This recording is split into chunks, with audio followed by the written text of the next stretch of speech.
Hey everybody.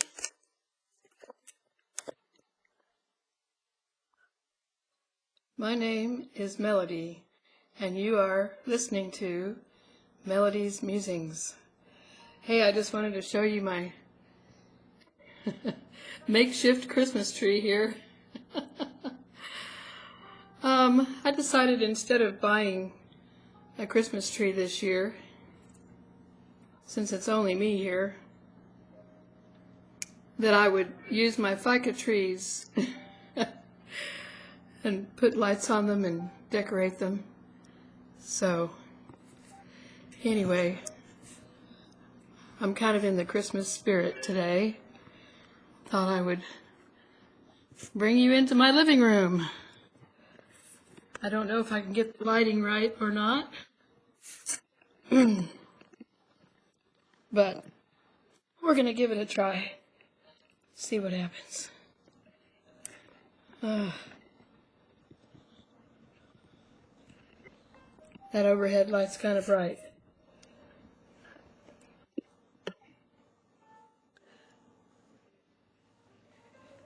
Anyway, I got tired of sitting at the desk and thought I'd come in here and maybe that's better. And move Miss Kitty out of the way here. This is my cat. No, she's not real. She's a robo-cat. But I didn't want to pay a deposit and deal with the litter box, so there you go. I don't know if that's good or not. Let's see. Sorry about this. I'm a one-woman show here, so I'm still learning how to do all this lighting business.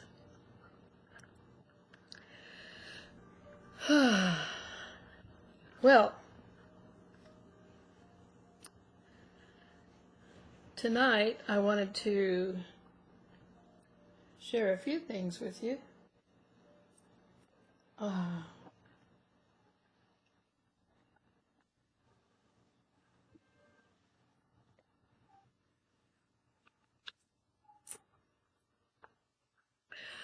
As I shared in an earlier video, I wrote a book in 2019, but before that I started to write another book that I shared an excerpt or two with you in a video recently. The story of what happened in my first marriage. And this is a bit that's in the introduction to that book, so it's kind of another excerpt, but it's important that I share this information with you guys.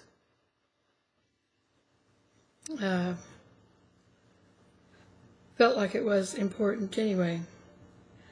So, if the title brought you in, then you're interested in hearing a true confession.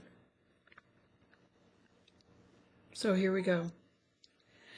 If confession is at all redeeming, procrastination is my middle name. I've resisted the idea of writing a book for nearly 2 decades now. That's how long it's been since I made the difficult decision to walk away from my nearly 20-year marriage and end the abuse that I endured for most of my adult life. My reasons for not writing it until now are myriad and complex. Suffice it to say, it has taken a long time for me to heal enough on the inside to be able to talk about my past in an objective, analytical, or frankly, edifying manner. For the past couple of decades or more, I have, for the most part, kept my silence. Similar to war vets or POWs returning from war and returning from the battlefield, often They do, and I suspect they do this for the same reasons. Even though a soldier survives the horrible atrocities of the modern battlefield, and despite having returned to a place of relative safety, still he or she can be haunted by painful memories. Visions of the past tend to continually insert themselves, and without permission, I might add, into daily thoughts, even when far removed from the actual threat or harm.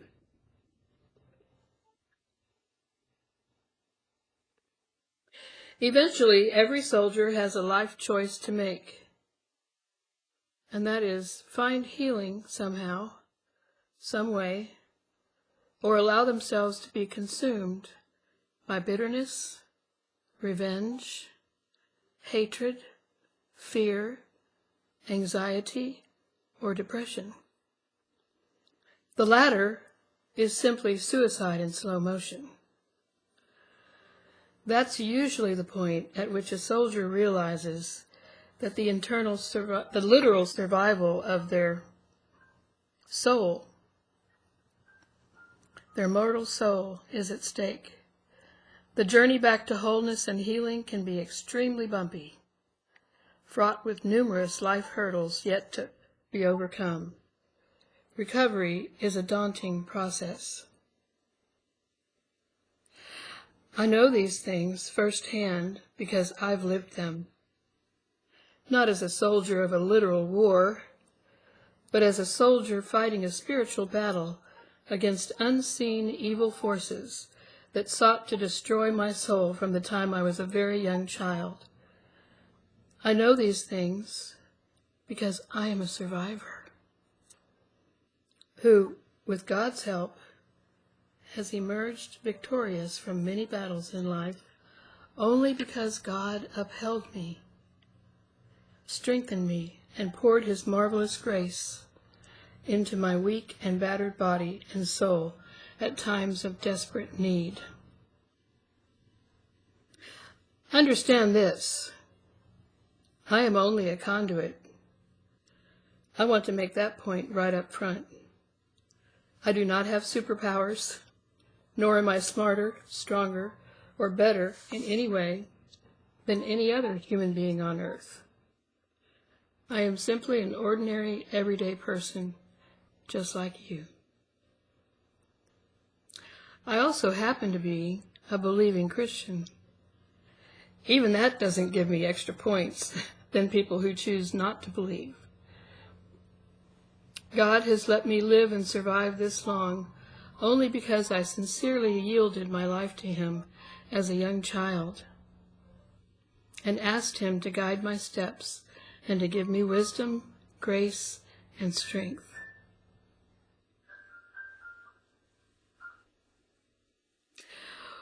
Without the precious redemptive work of atonement for my sins and yours that Jesus completed on Calvary, I am a lost soul indeed.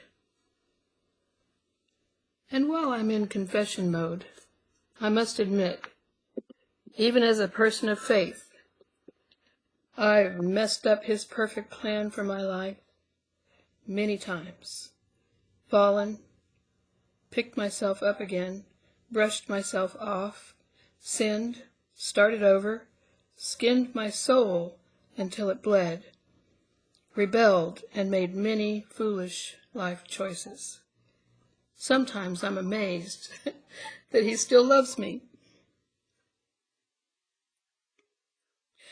As a human being made of mortal flesh like you, I am so unworthy of his love and redemption, and yet, in his mercy, he has never forsaken me. He has always provided for me, guided my steps, and walked me through many dark and scary places in life.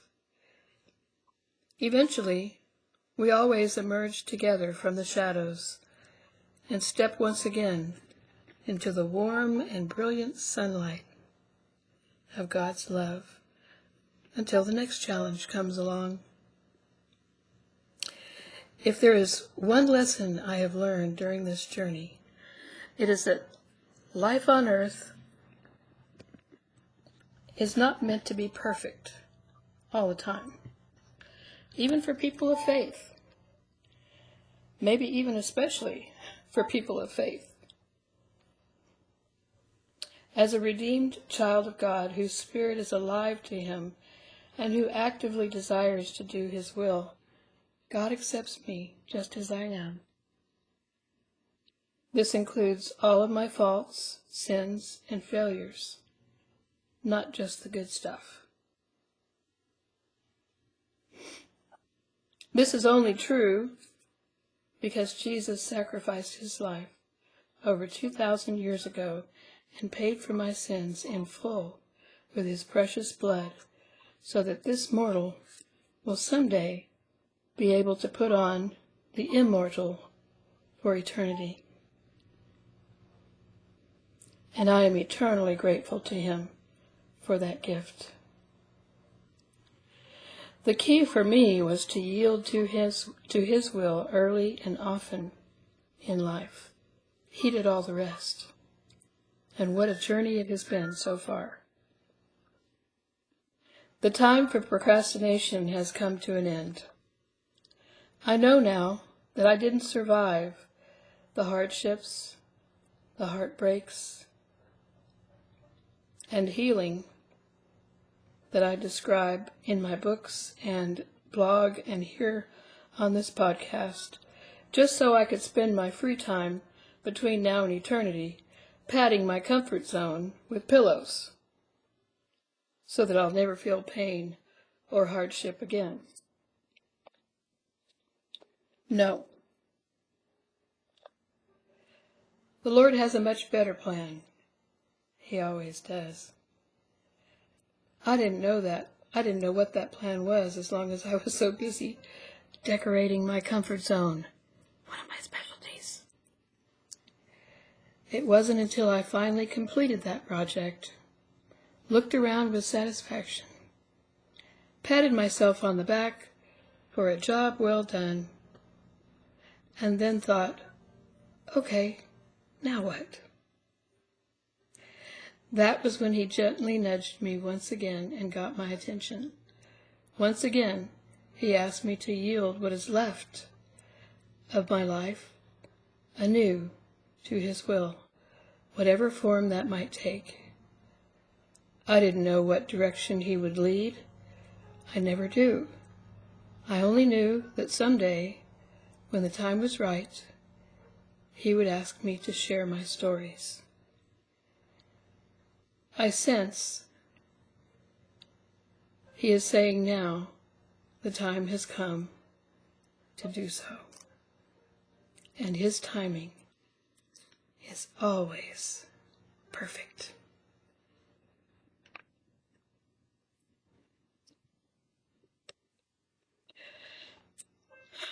I've been on a personal quest. So on a deeply personal level, I'm going to move this around a little bit.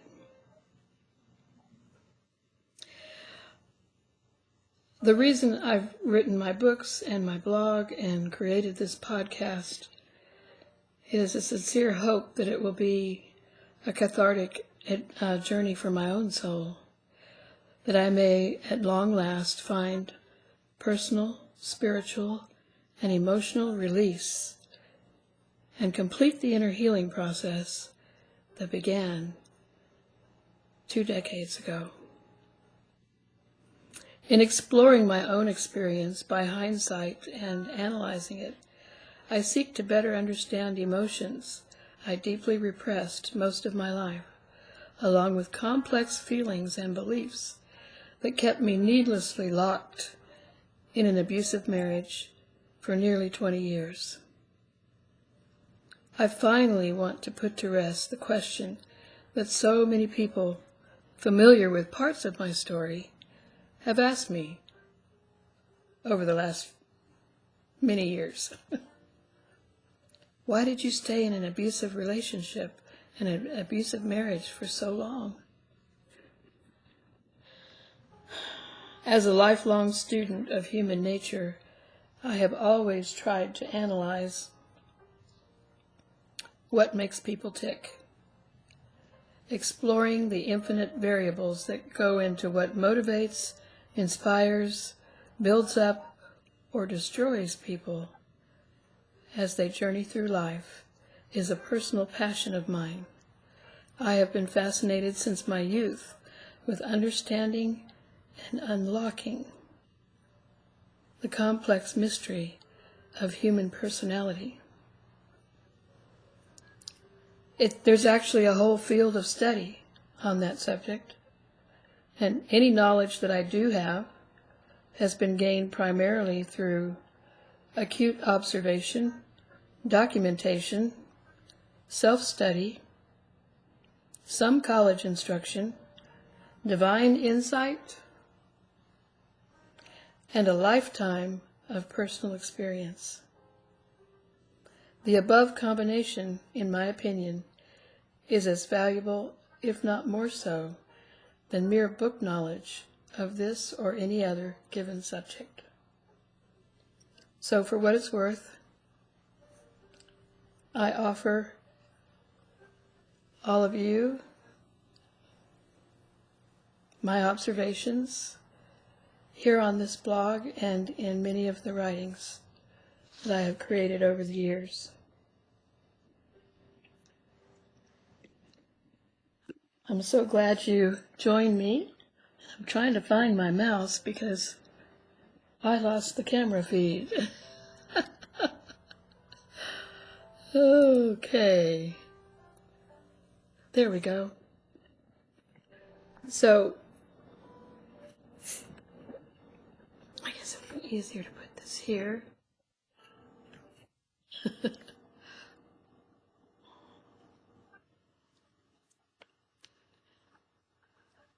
I'm going to end this by letting you guys see Miss Kitty in action.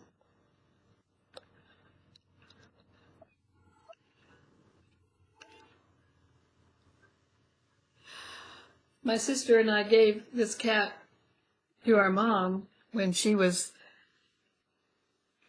living in a place where she could not have a cat, a real one. These were actually created for people who live in nursing homes and other places where they can't have animals. And I just think that Miss Kitty is the next best thing to having a real cat. She actually rolls over, tries to lick her paws, meows, and she and I have some really good conversations from time to time.